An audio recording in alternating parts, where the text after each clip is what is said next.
fan que han sabut conservar afortunadament el reconstruir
que prácticamente es el manantial que está abasteciendo todo Alcoy.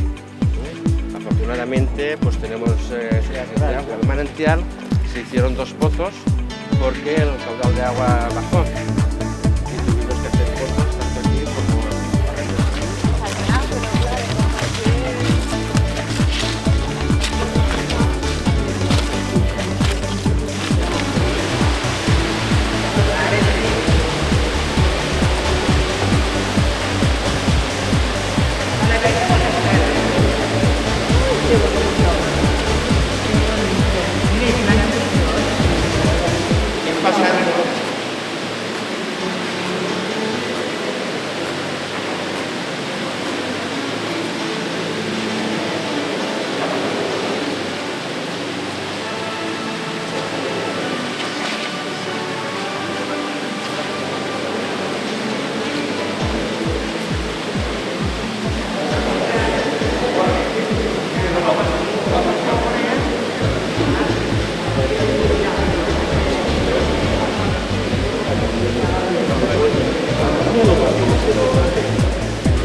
línia molt llarga i si alguna vol...